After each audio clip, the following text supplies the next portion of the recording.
الرجیم بسم اللہ الرحمن الرحیم رب اشرح لی صدری ویسر لی امری واحلل عقدۃ من لسانی یفقہوا قولی۔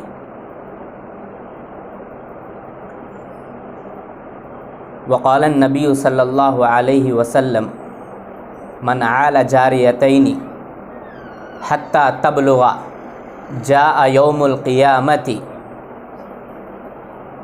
وہو وضم اصابعہ، رواہ مسلم۔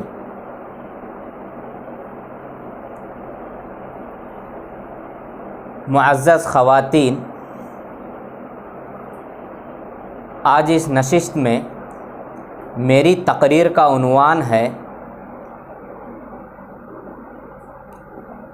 عورت ماضی اور حال کے آئینے میں۔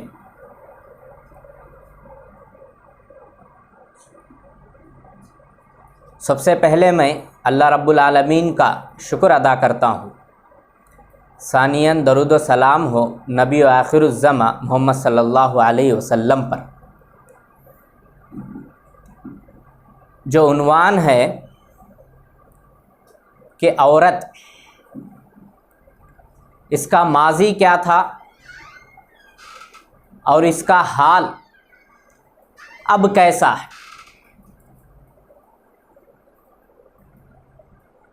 تاریخی حوالے سے میں بتاتا چلوں گا۔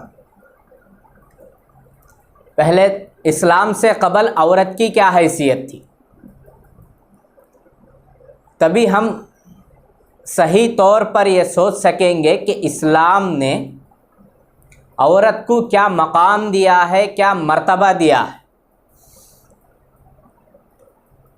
جتنی بھی تہذیب اسلام سے قبل دنیا میں آئی، 500 سال 700 سال، اس کے سماج میں عورت کی کیا حیثیت تھی۔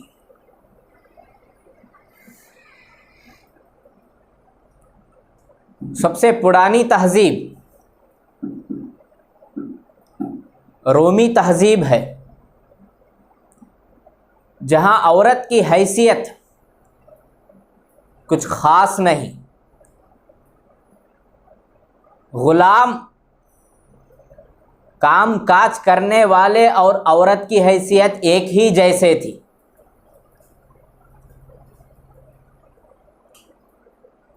اور تو اور عورتوں کے ساتھ ان کا سلوک بھی نہایت برا ہوا کرتا تھا۔ پھر اس کے بعد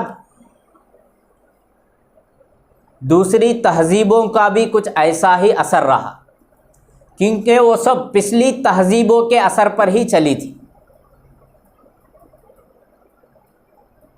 پرانی تہذیبوں میں روم اور ایران کی تہذیبیں بہت مشہور ہیں،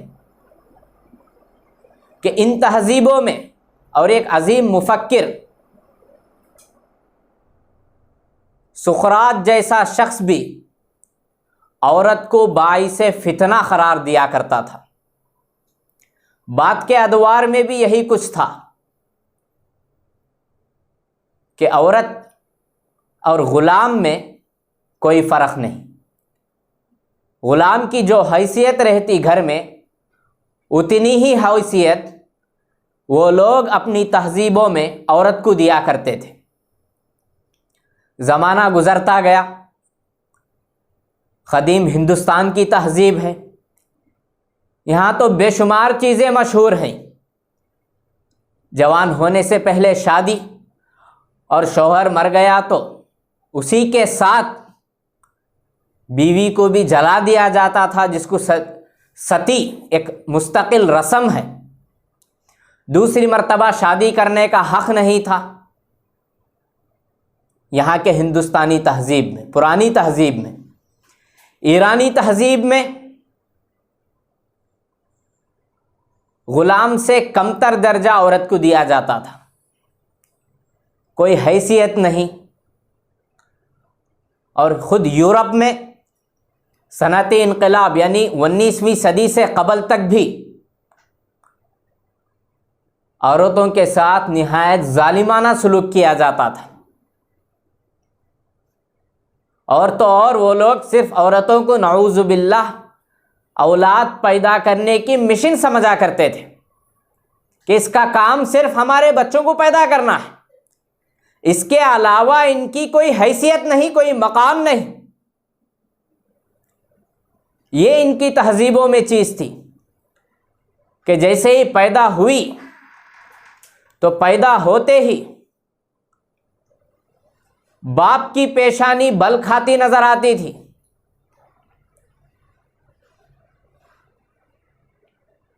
باپ شرمندہ، اور دوسرے افراد سوال کرتے کس کی پیدائش ہوئی ہے؟ بچی کی، تو کہتے بیڑا غرق، اب گئے جاؤ، تمہاری عزت ناک میں چلی گئی، کٹ گئی عزت کی، ختم۔ بچپن میں باپ کے حوالے، شادی کے بعد شوہر کے حوالے، پھر جیسے ہی عمر رسیدہ ہو جائے تو بچوں کے حوالے، ایسا ہی کچھ تصور کیا جاتا تھا۔ یہودیوں اور نصرانیوں کے پاس اس سے زیادہ گھنونی حرکتیں تھیں۔ حالت حیض میں وہ لوگ عورتوں کو گھر بار سے تک دور کر دیا کرتے تھے، ان کے لیے کھانا پانی برتن تک الگ الگ دیا کرتے تھے کہ ان کے لیے جائز ہی نہیں تھا کہ وہ حیض کی مدت کے دوران گھر آئے یا گھر کے برتنوں میں کھائے یا بات چیت کرے یا کوئی بھی تعلق رکھے۔ یہاں تک کہ مرد کو عورت کا مالک قرار دیا جاتا تھا، عورت کی کوئی حیثیت، کوئی وجود نہیں، بلکہ وہ مرد کی وجود کا ایک حصہ شمار کی جاتی تھی، وہ جیسے چاہے اس کو استعمال کرے، نعوذ باللہ ثم نعوذ باللہ، اگر چاہے تو وہ اسے بازار میں بھی بیچ سکتا تھا۔ خود اسلام سے قبل عرب کی تہذیب بھی بہت مشہور ہے کہ عورت کی پیدائش کو ہی وہ لوگ ننگ و عار سمجھا کرتے تھے، عار محسوس کرتے تھے۔ جس گھر میں عورت کی پیدائش ہوئی، بچی پیدا ہوئی، تو باپ کسی کو منہ نہیں دکھاتا تھا، لوگ سوال کرتے کس کی پیدائش ہوئی ہے، اگر وہ جواب دیتا کہ بچی کی، تو وہیں سے اسے تانے مارتے، برا بھلا کہتے اور اس کی عزت کی دھجیاں اڑایا کرتے تھے۔ تو اس شرمندگی کو دور کرنے کے خاطر بے شمار افراد جیتے جی ابھی بچی کی سانس چل رہی ہوتی خبر میں زندہ دفن کر دیتے تھے کہ اس عار سے تو بہتر ہے کہ میں ہر جگہ جہاں بھی جاؤں، مجھے تانے دیا کرتے تھے، مجھے چھیڑا کرتے ہیں کہ یہ بچی کا باپ ہے، یہ بچی کا باپ ہے، اس سے تو بہتر ہے کہ میں ایک ہی مرتبہ اس بچی کو دفن کر دوں۔ زندگی میں ہی ابھی سانسیں چل رہی ہوتی، بچیاں رویا کرتی، اس حال میں بھی ان کو زمین میں زندہ دفن کر دیا کرتے تھے۔ یہ اسلام سے قبل دوسرے اقوام کی عادت تھی، چاہے جین مت، بدھ مت، یہاں کے جو تہذیبیں ہیں، ان تہذیبوں میں بھی عورت کی کوئی حیثیت اتنی نہیں تھی۔ جیسا ہی اسلام آیا تو اس نے پرانے سارے چیزوں کو پہلے ختم کیا۔ یہود و نصارہ کا یہ عقیدہ تھا کہ عورت گناہ کا ذریعہ ہے، گناہ کا باعث ہے، فتنے کا باعث ہی عورت ہی ہے، کیونکہ وہ لوگ یہ عقیدہ رکھتے تھے کہ آدم علیہ السلام کو جو جنت سے نکالا گیا اس کی سبب یہ عورت ہے۔ نعوذ باللہ، حوا علیہ السلام کو وہ لوگ قرار دیا کرتے تھے کہ حوا علیہ السلام نے ہی آدم علیہ السلام کو ورغلایا کہ وہ پھل کھائے، جیسے ہی پھل کھایا اس کے بعد کپڑے چھین لیے گئے اور دنیا میں بھیج دیا گیا۔ یہ ان لوگوں کا ایک عقیدہ تھا۔ اسلام آیا تو پہلے ان افسردہ خیالات کو ختم کیا۔ سورہ بقرہ آیت نمبر 30 پر 6، فَأَزَلَّهُمَا الشَّيْطَانُ عَنْهَا فَأَخْرَجَهُمَا مِمَّا كَانَا فِيهِ۔ پہلے قرآن نے یہ واضح کیا کہ شیطان نے جو بھٹکایا تھا آدم اور حوا دونوں کو بھٹکایا تھا، نہ کہ صرف حوا علیہ السلام کو، پھر حوا نے آدم کو۔ یہ غلط تصور ہے، غلط نظریہ ہے جو یہود و نصارہ اپنا نظریہ رکھتے تھے کہ عورت نے یعنی حوا علیہ السلام نے آدم کو بھٹکایا، ورغلایا پھل کھانے پر۔ یہ غلط نظریہ ہے۔ پہلے اللہ تعالیٰ نے اس کا خلاصہ کیا؟ فَأَزَلَّهُمَا، ہما کے معنی شیطان نے ان دونوں کو بھٹکایا تھا، ان دونوں کو ورغلایا تھا، ان دونوں نے پھل کھایا تھا۔ پھر اس کے بعد عورت کی سچی اور اسلامی اور شرعی تصویر پیش کی کہ عورت کو جینے کا حق ہے، شادی کرنے کا حق ہے، تعلیم حاصل کرنے کا حق ہے، ازدواجی زندگی نبھانے کا حق ہے، بچوں کی نیک تربیت کرنے کا حق ہے، وہ آسائش اور گھر کی چار دیواری کی وہ ذمہ دار ہے۔ سارے حقوق عورتوں کو اسلام نے عطا کیے، یہاں تک کہ بڑے بڑے عیسائی مفکرین کو یہ کہنا پڑا کہ عورت ایک نئی مخلوق ہے جس کا جنم، جس کی ولادت، جس کی شروعات اسلام کے آنے کے بعد ہوئی ہے، کیونکہ اسلام سے پہلے عورتوں کی کوئی حیثیت ہی نہیں رکھتے تھے وہ لوگ۔ اسی وجہ سے بڑے بڑے مفکرین نے قبول کیا کہ عورت ایک نئی مخلوق ہے جس کا جنم اسلام کے آنے کے بعد ہوا ہے۔ احادیث رسول میں بے شمار چیزیں مروی ہیں، کیونکہ ہم نے ماضی کو عورت کی کیا حیثیت ہے وہ سنا، اب اسلام میں عورت کی کیا حیثیت ہے، عورت کو کیا قرار دیا ہے، یہ ہم سنیں گے۔ آپ صلی اللہ علیہ وسلم نے فرمایا من عال جاریتین حتی تبلغ جاء یوم القیامہ، کہ جس شخص نے بھی دو بچیوں کی پرورش کی، دیکھ بھال کی، یہاں تک کہ وہ بلوغت کی عمر کو پہنچ جائے، تو قیامت کے دن وہ ایسی حالت میں آئے گا آپ صلی اللہ علیہ وسلم کی صحبت اسے رہے گی۔ آپ صلی اللہ علیہ وسلم نے دو انگلیوں کا اشارہ کیا، جو شہادت کی جو انگلی ہم اٹھاتے ہیں وہ اور اس کے بازو کی انگلی، دو انگلیوں میں کتنا فاصلہ ہے، وَضَمَّ أَصَابِعَهُ، دونوں کو ملا کر آپ نے پیش کیا، ان دو انگلیوں میں جتنا فاصلہ ہے جنت میں میرے اور اس شخص کے درمیان اتنا ہی فاصلہ رہے گا۔ یہ مسلم کی روایت ہے، روایت نمبر 2630 پر 1، کہ جس کسی نے بھی کسی کے گھر میں اگر دو بچیاں ہوئی ہیں، وہ دو بچیوں کی برابر دیکھ بھال کرتا ہے، ماں باپ والدین دیکھ بھال کرتے ہیں، ماں برابر خیال رکھتی ہے، لحاظ رکھتی ہے، دونوں کی پرورش ہوتی ہے، دونوں جوان ہوتے ہیں، اور ان دونوں کو کسی اچھا رشتہ دے کر شادی ہوتی ہے، جوان ہونے تک کفالت کی ذمہ داری کے بدلے آپ صلی اللہ علیہ وسلم نے جنت میں اپنے ساتھ اس کی صحبت کو بتایا ہے۔ اتنا ہی نہیں، ایک شخص آ کر سوال کرتا ہے آپ صلی اللہ علیہ وسلم سے حل لکا، کہ وہ جہاد میں جانا چاہتا تھا، لڑائی میں شریک ہونا چاہتا تھا، تو آپ صلی اللہ علیہ وسلم پوچھتے ہیں حل لک من امی، کیا تمہارے لیے ایک ماں ہے، گھر میں والدہ ہے؟ تو وہ شخص جواب دیتا ہے نعم، ہاں مجھے والدہ ہے۔ تو آپ صلی اللہ علیہ وسلم کہتے ہیں فَالْزَمْهَا فَإِنَّ الْجَنَّةَ تَحْتَ رِجْلَيْهَا۔ یہ نسائی کی روایت ہے، روایت نمبر 3104۔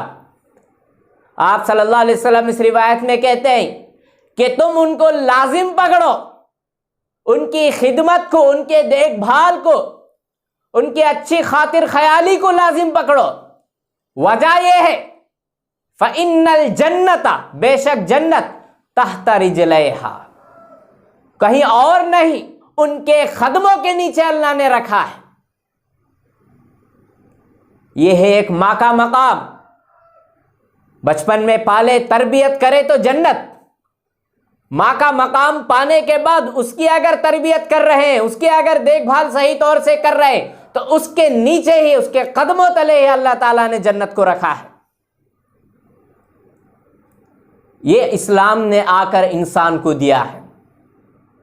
اب اکثر لوگوں کو یہ اعتراض ہوتا ہے کہ عورت سے مرد بہتر ہے۔ آج تک بھی یہ دستور ہے، پرانے جو افلاطونی خیالات، پرانے جو خیالات تھے، وہی خیالات آج تک بھی چلے آ رہے ہیں کہ عورت سے بہتر مرد ہے، عورت کمتر ہے اور مرد طاقتور ہے، ہر حیثیت سے اس کو فوقیت دی جاتی ہے۔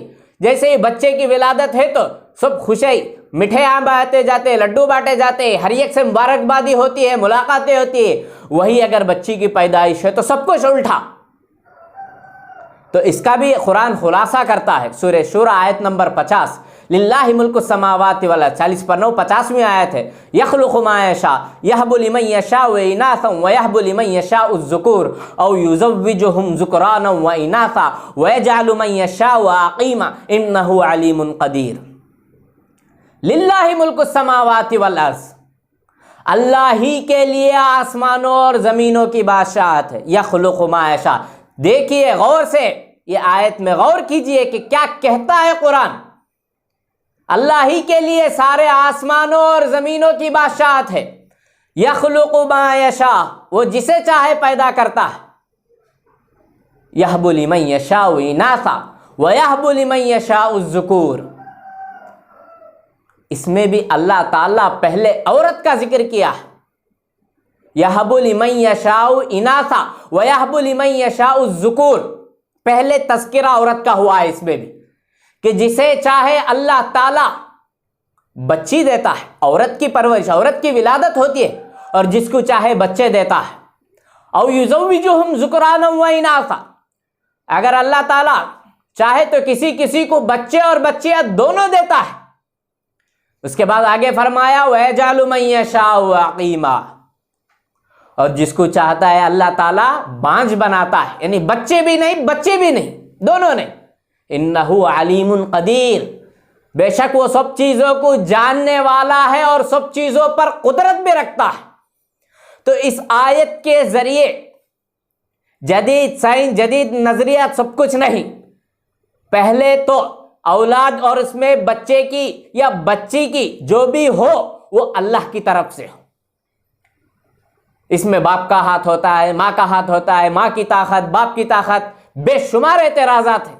سائنس کبھی اس کو فوقیت دیتی نظر آتی ہے، کبھی اس کو فوقیت دیتی ہے کہ ماں کا ہاتھ ہوتا ہے بچہ یا بچی ہونا، کس کا ہاتھ ہونے سے پہلے اس کی اگر رضامندی ہونا ہے، وہ جس کو دینا چاہے وہی دیتا ہے۔ ان لوگوں کی طرف دیکھیں جن کو کچھ نہیں ہے، وہ بھی اندازہ لگائیے کہ ان کی زندگیاں کیسے ہیں، جن کی زندگیوں میں ابھی پھول نہیں کھلا ہے، ابھی گلاب گھر میں نہیں آیا ہے، ان کی کیا حیثیت ہے، ان کی زندگیاں کیسے گزر رہی ہوں گی۔ جو کچھ بھی اللہ تعالیٰ نعمت دے، بچے کی شکل میں دے، بچی کی شکل میں دے، یہ اللہ کی طرف سے ایک نعمت سمجھے۔ اور اللہ نے اس خصوصی اہمیت کو بتانے کے لیے پہلے عورت کا ذکر کیا ہے، یہب لمن یشاء اناثا ویہب لمن یشاء الذکور کا ہے، کہ جس کو چاہے میں عورت بچی دیتا ہوں، جس کو چاہے میں بچہ دیتا ہوں، یہ میرے اختیار میں ہے۔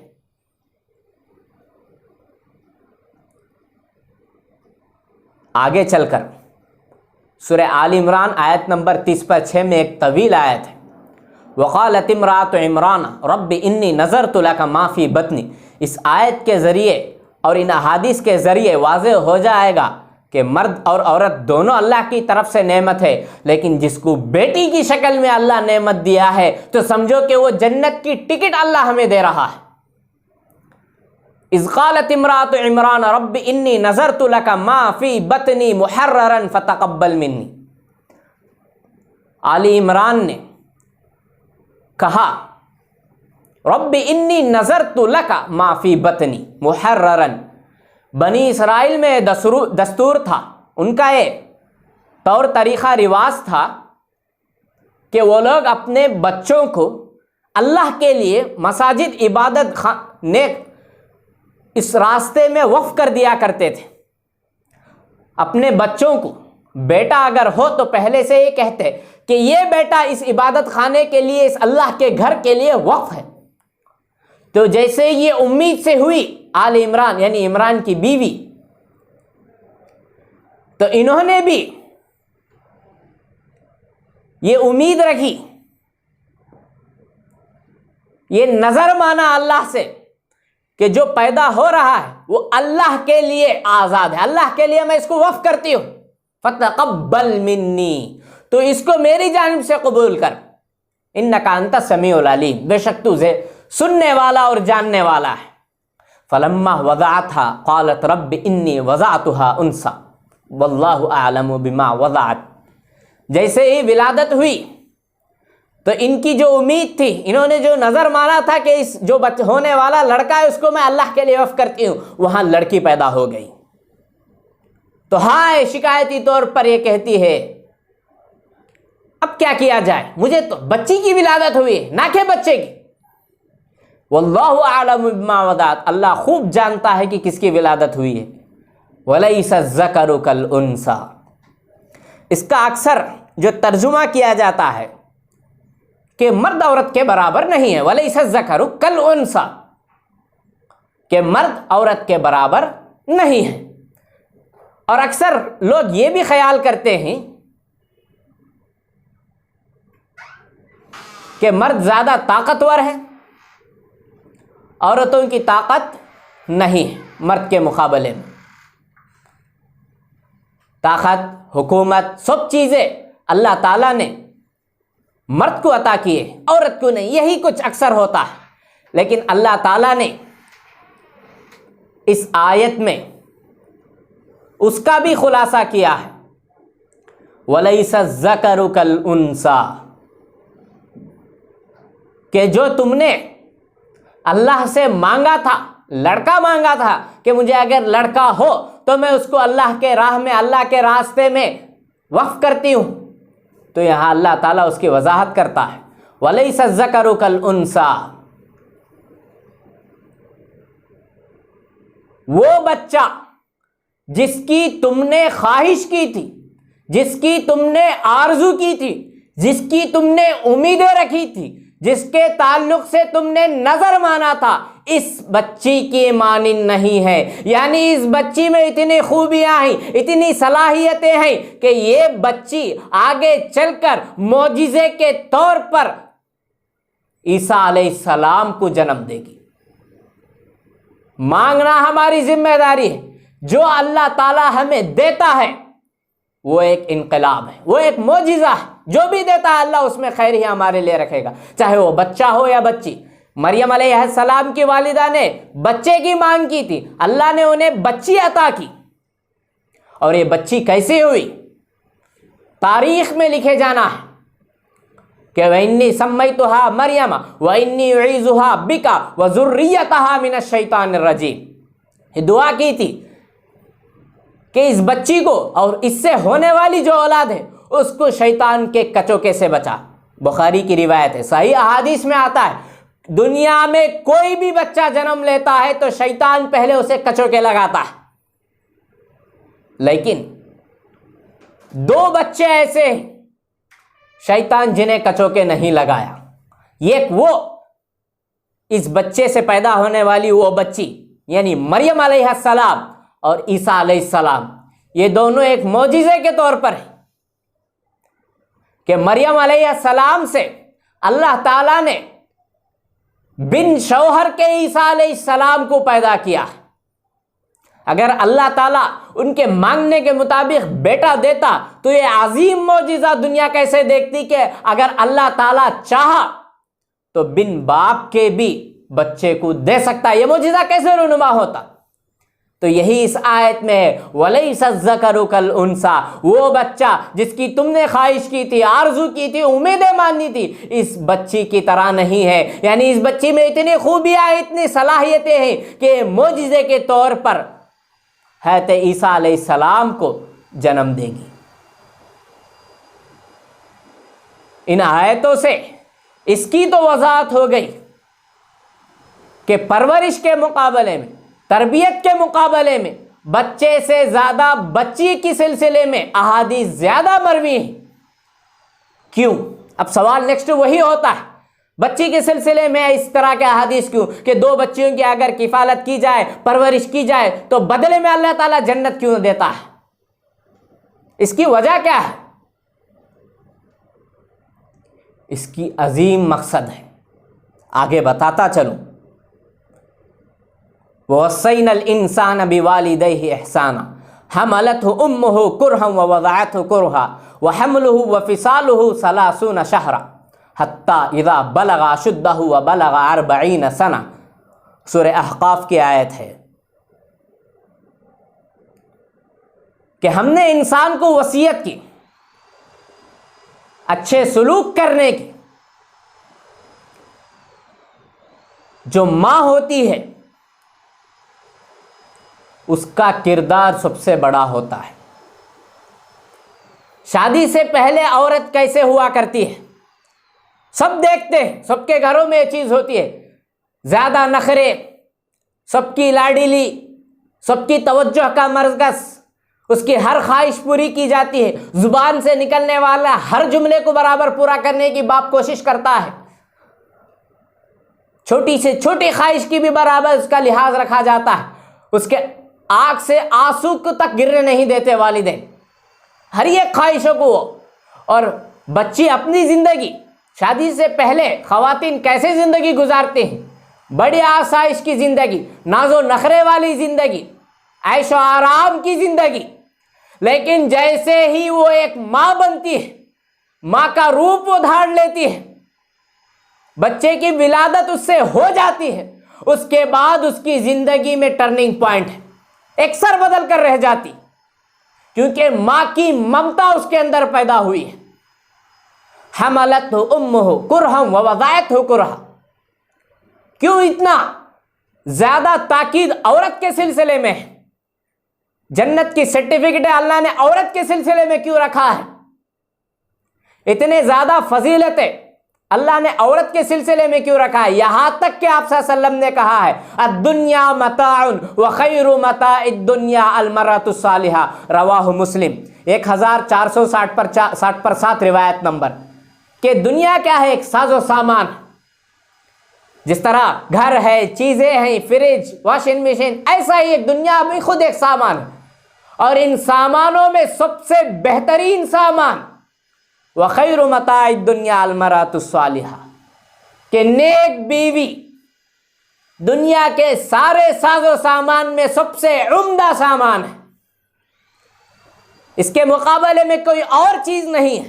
ایک اور حدیث میں آپ صلی اللہ علیہ وسلم نے فرمایا انما الدنیا متاع، کہ بے شک دنیا کیا ہے؟ ساز و سامان ہے، ولیس من الدنیا افضل من المرأۃ الصالحہ، یہ ابن ماجہ کی روایت نمبر 1850 پر 5 ہے، کہ دنیا میں سب سے افضل ترین ساز و سامان، بہترین خزانہ نیک بیوی ہے، اگر مل جائے تو سارا گھر، سارا سنسار اور ہونے والی نسل پوری طرح سدھار سکتی ہے، کیونکہ تربیت کا مرحلہ ہے، ولادت کا جو درد ہے وہ ایک ماں ہی سہ سکتی ہے۔ شروعات دیکھتے ہیں، حملتہ امہ کرہا ووضعتہ کرہا، 8 سے 9 مہینے ماں اپنے پیٹ میں بچے کو رکھتی ہے، اگر معمولی 1 کلو 2 کلو کا ساز و سامان ہمارے ہاتھوں میں تھما دیا جائے اور کہہ دیا جائے یہاں سے 2 کلومیٹر تک تمہیں چلنا ہے، سفر کرنا ہے، تو ہماری حالت کیا ہوتی؟ یہاں سے 10 منٹ کے سفر میں ہم 2 سے 3 بار 4 بار ایک ہاتھ سے دوسرے ہاتھ میں سامان کو بدلیں گے، 2 جگہ رکھیں گے، تیسری مرتبہ اٹھائیں گے، چوتھی جگہ خود ہم بیٹھ جائیں گے۔ بھائی 5 کلو کا وزن ہے، 3 کلو کا وزن ہے، کیسے ہم اٹھائے؟ آدھا 1 کلو ہی صحیح، کیسے ہم اٹھاتے ہیں؟ یہ ہاتھ سے وہ ہاتھ، وہ ہاتھ سے یہ ہاتھ، چلتے ہوئے رکھ دیتے پھر اٹھاتے۔ لیکن ایک ماں چلتے پھرتے اٹھتے بیٹھتے سوتے جاگتے ہر حال میں وہ اپنے پیٹ میں رکھتی ہے ہونے والے بچے کو، وہی سے اندر سے اس کی غذا ہوتی ہے۔ پھر ولادت کا مرحلہ آتا ہے، اپنی جان خطرے میں ڈال کر اپنا سب کچھ لگا دیتی ہے، اپنا خون پسینہ سب کچھ اس بچے پر لگا دیتی ہے، اور جان تک کو خطرے میں ڈال کر اس کے بعد ہی ولادت ہوتی ہے، بچہ پیدا ہوتا ہے۔ کیسے؟ سب جانتے ہیں، دنیا جانتی ہے، ولادت کا جو مرحلہ ایک عورت طے کرتی ہے کوئی دوسرا شخص اس کو طے نہیں کر سکتا، وہ عورت ہی طے کر سکتی ہے۔ وہ سارے دردوں کو برداشت کرتی ہے، ان سارے مراحل کو برداشت کرتی ہے، ناز و نخرے، عیش و آرام سب کچھ بھول جاتی ہے۔ پھر ولادت کے بعد 1.5 سے 2 سال یا کم از کم 1 سال تو خون کی شکل میں وہ بچے کو اپنا دودھ پلاتی ہے۔ اگر ہم سے کہا جائے مہینے میں ہی یا 2 مہینے میں ایک مرتبہ جاؤ 1 لیٹر خون یا آدھا لیٹر خون ہی ڈونیٹ کر آؤ ہر مہینے میں، تو کسی شخص کے حوالے نہیں، کوئی شخص ایک طاقت نہیں رکھتا کہ ہر مہینہ جائے اور آدھا لیٹر خون ڈونیٹ کر آئے، کوئی نہیں کر سکتا ہے۔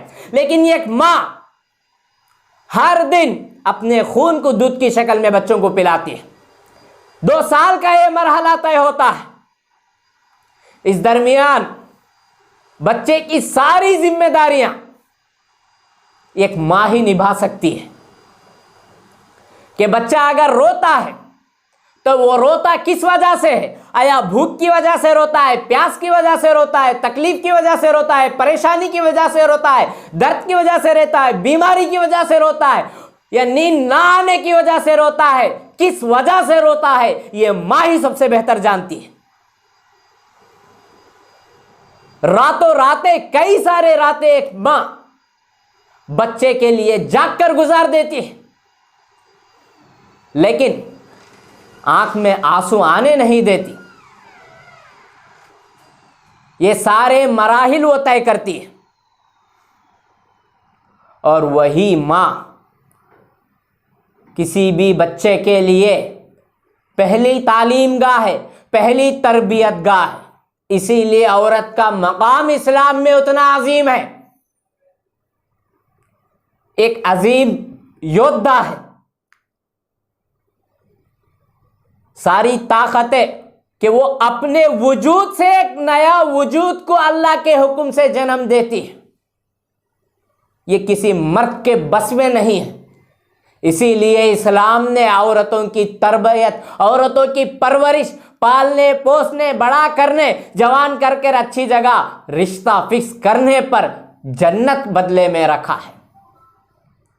اسی لیے اللہ تعالیٰ اتنا مقام عورت کو دیا ہے. اور پھر آپ صلی اللہ علیہ وسلم نے خیر متاع الدنیا کہا ہے کہ دنیا کا سب سے بہترین ساز و سامان اگر ہے تو وہ نیک بیوی ہے، کیونکہ وہ ہمارے ہونے والے بچے کو جنم دیتی ہے، اپنی جان کو خطرے میں لگا کر بچے کو جنم دیتی ہے. ایک انقلاب دنیا میں پیدا ہوتا ہے. وہ مائیں ہی تھی جس نے خالد بن ولید رضی اللہ عنہ جیسی شخصیت، سلطان صلاح الدین جیسی عظیم سلطنت کے مالک شخصیت، عظیم انقلابی افراد کو ماؤں نے ہی جنم دیا ہے. اور تمام میں یہ چیز کامن ہے. غور سے سنیے ان باتوں کو، کیونکہ ماں کی گود بچے کی پہلی تربیت گاہ، تعلیم گاہ، عبادت گاہ، سب کچھ ہے. وہیں سے بچہ سیکھتا ہے. اگر ماں نے اچھا دودھ پلایا تو وہیں سے اس کے لیے اچھائیاں شروع ہو جاتی ہے، نیک نامیاں شروع ہو جاتی ہے. اسلاف کی ماؤں نے اپنے اسلاف کو ہونے والے بچوں کو ہمیشہ باوضو دودھ پلانے کی کوشش کیا کرتی تھی. ہمیں بھی اسی کی ضرورت ہے. باوضو ہو کر دودھ پلایا کرے اپنے اولاد کو. بچہ پیدا ہو جائے گود میں ہے تو قرآن کی تلاوت گھر میں ہونی چاہیے، عبادتوں کا اہتمام گھر میں ہونا چاہیے. صحابہ کرام کی زندگیاں یہی ہمیں دے رہی ہیں کہ بچپن ہی سے انہوں نے نیک تربیت کی طرف کوشش کی تھی. جب بچہ 2-3 سال کا ہو جائے تو 2-3 سال تک ماں کی گود ہی اس کے لیے سب کچھ ہے. وہیں سے وہ سب کچھ سیکھتا ہے. اپنی توتلاتی زبان میں جو کہتا ہے وہ ماں سے سیکھ کر ہی وہ کہہ سکتا ہے. اسی لیے ماں کی گود پہلی تربیت گاہ ہے. اگر اس گود میں اس کو نیک تعلیم، نیک تربیت، نیک ماحول، عبادتی ماحول مل جائے تو آگے چل کر اس کی دینداری انقلابی ہو سکتی ہے.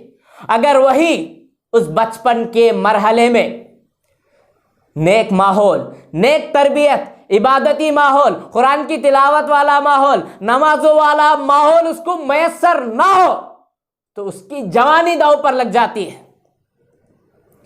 اگر ماں ٹھیک طریقے سے اس کی تربیت کرتی ہے، جیسے ہی بولنا آیا تو قرآن سکھاتی ہے، چھوٹے چھوٹے سورے سکھاتی ہے، چھوٹی چھوٹی دعاؤں کا اہتمام کراتی ہے، تو اس کا روشن مستقبل ہو سکتا ہے.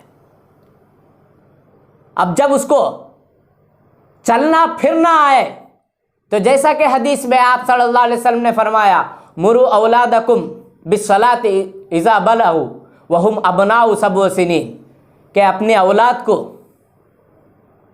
جیسے ہی وہ 7 سال کی عمر کے ہو جائے تو مسجد کو نماز کا اہتمام کرانا چاہیے.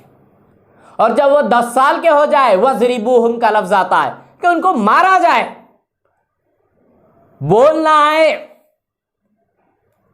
تو اس کو دعائیں اور قرآن سکھانا ہے، چلنا آئے تو اس کو مسجد کے حوالے کرنا ہے، مکتبوں کے حوالے کرنا ہے تاکہ وہ دین سیکھ سکے۔ کیونکہ درخت جب ابتدائی مرحلے میں ہوتا ہے، کچا ابھی ہوتا ہے، تو جس طرف چاہے ہم اس درخت کو پھیر سکتے ہیں، کیونکہ بچپن میں اس کو ابھی طاقت نہیں ہے، زور نہیں ہے، جیسا ہم پھیریں گے ویسا وہ بڑا ہو سکتا ہے۔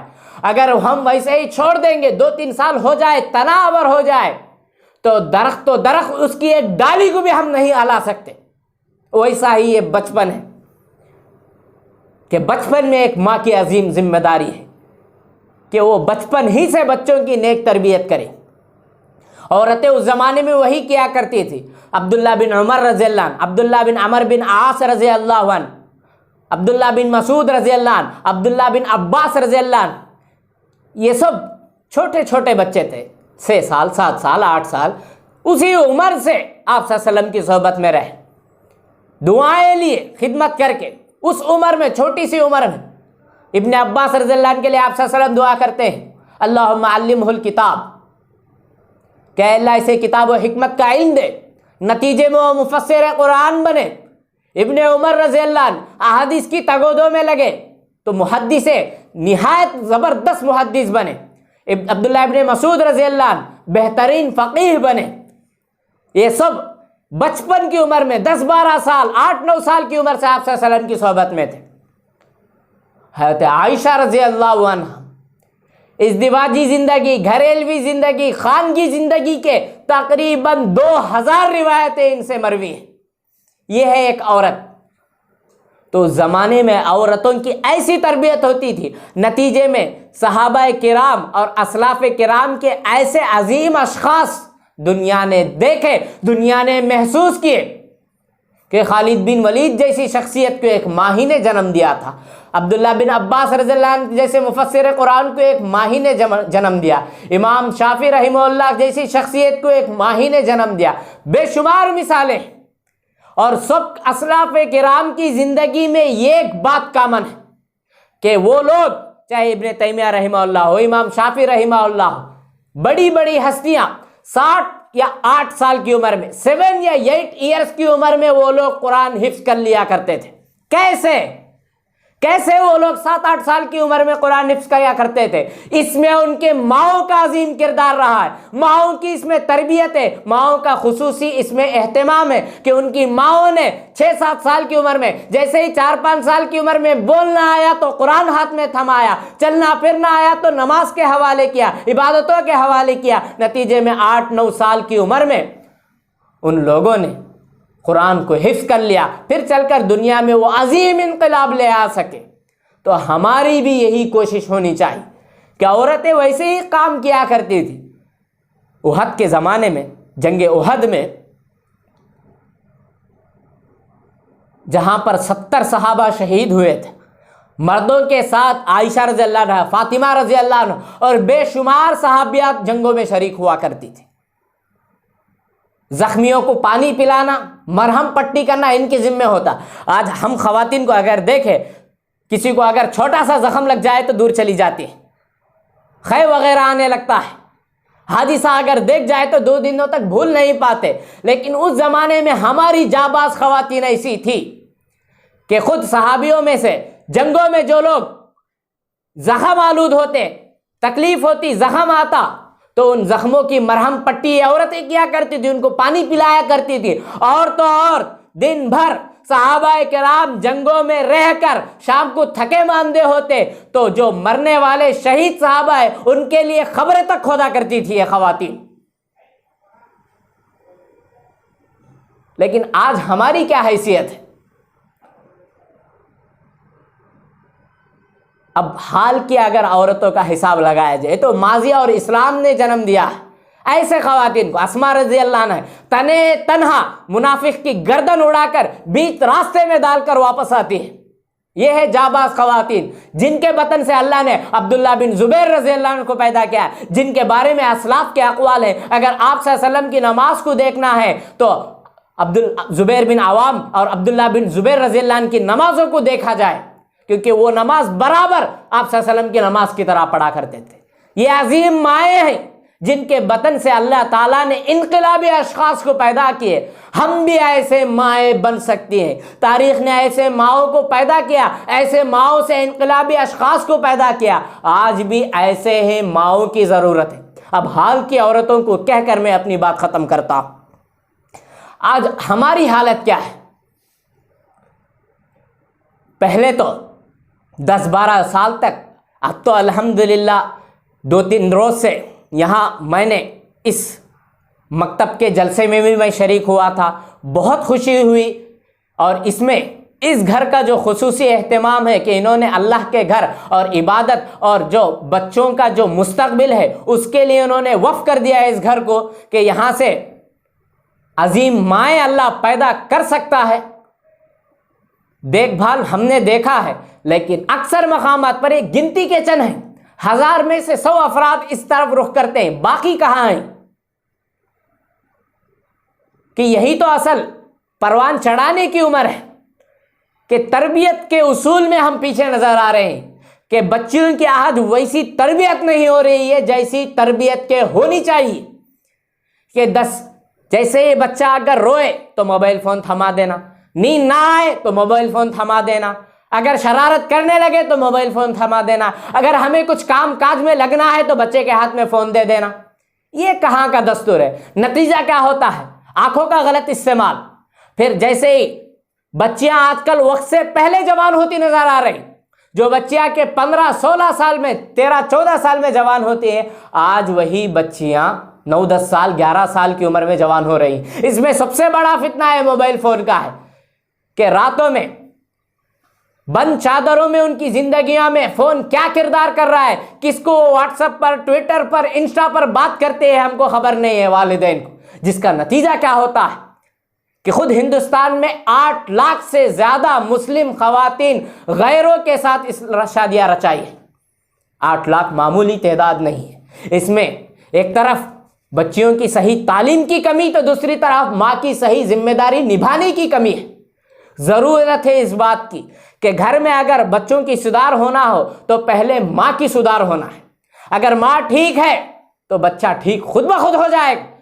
گھر کے اولاد خود بخود ماں کو دیکھتے ہیں، باپ کو دیکھتے ہیں، باپ سجدے میں گر رہا ہے، سجدہ کر رہا ہے مسجد میں آ کر، تو بیٹا بھی سجدہ کرنے کی کوشش کرتا ہے۔ ماں اگر نقاب اوڑھتی ہے، پردے کا اہتمام کرتی ہے، تو بچی بھی برابر اسی کو فالو کرے گی۔ یہ موبائل فون یہ سب سے بڑا آج کا فتنہ ہے، جس کی وجہ سے جوانیاں برباد، رشتہ داریاں برباد، تعلقات برباد، غلط فہمیاں، غیروں کے ساتھ تعلقات، کیا کیا چیزیں ہو رہی ہے۔ سب سے پہلے ہم یہ تہیہ کریں کہ اس کا استعمال ہم زیادہ نہ کریں، پھر چل کر خود بخود، اور خواتین خاص کر اس کا اہتمام کم کریں، کیونکہ اولاد انہی سے سیکھتی ہے۔ تو ہم چاہیں تو ہم بھی ابن زبیر کی والدہ اسماء رضی اللہ عنہ، عائشہ رضی اللہ عنہ جیسے بن سکتے ہیں، ابن عمر کے والدہ بن سکتے ہیں، ابن عباس، عمر بن عبدالعزیز اور بے شمار انقلابی مائیں ہم بھی بن سکتے ہیں، اور انقلابی اولاد ہم بھی جنم دے سکتے ہیں، لیکن اس کے لیے قربانیاں دینا ہے۔ اسی وجہ سے اسلام نے عورت کو یہ مقام اور یہ مرتبہ دیا، اور سب سے بہترین ساز و سامان عورت کو بتایا ہے۔ لیکن حال میں جو سستیاں، جو کوتاہیاں، جو غلطیاں ہم سے ہوئی ہیں، اس سے برابر دوری اختیار کرنی ہے، کہ 10 بجے کے بعد چاہے بچہ کتنا بھی بڑا ہو جائے فون لے کر رکھ لینا ہے، بچی کتنی بھی باشعور ہے، نیک ہے، تو فون لے کر رکھنا ہے، کہ بند دیواری میں چادر کے اندر کیا کچھ ہو رہا ہے کسی کو خبر نہیں، پھر بعد میں افسوس کرنے کا کوئی فائدہ نہیں ہے۔ دعا ہے رب العالمین سے کہ اللہ تعالیٰ ہماری ماؤں کو بھی اسلاف کرام جیسی ماؤں جیسی تربیت کرنے، ان کا لحاظ رکھنے، ان کی تعلیم، ان کی تربیت کا لحاظ رکھنے کی توفیق عطا فرمائے، جس کے نتیجے میں اللہ تعالیٰ ہمیں بھی جیسے سلطان صلاح الدین ہیں، عمر بن عبدالعزیز رحمہ اللہ ہیں، اور صحابہ کرام جو ابن عباس رضی اللہ عنہ، ابن زبیر رضی اللہ عنہ جیسے شخصیات اللہ تعالیٰ ہمیں بھی عطا فرمائے، یا ہماری بھی اولاد اللہ تعالیٰ ویسے ہی عطا فرمائے۔ دعا ہے رب العالمین سے کہ اللہ تعالیٰ کہنے والے کو اور سننے والے کو جو چیزیں اس میں اچھی ہیں ان پر عمل کی توفیق عطا فرمائے، اور شریعت نے اسلام کا جو مقام اور جو مرتبہ اللہ تعالیٰ نے ایک عورت کے سلسلے میں دیا ہے اس کو جان کر سمجھ کر اس پر عمل کرنے کی توفیق عطا فرمائے۔ اسی پر میں اپنی بات ختم کرتا ہوں۔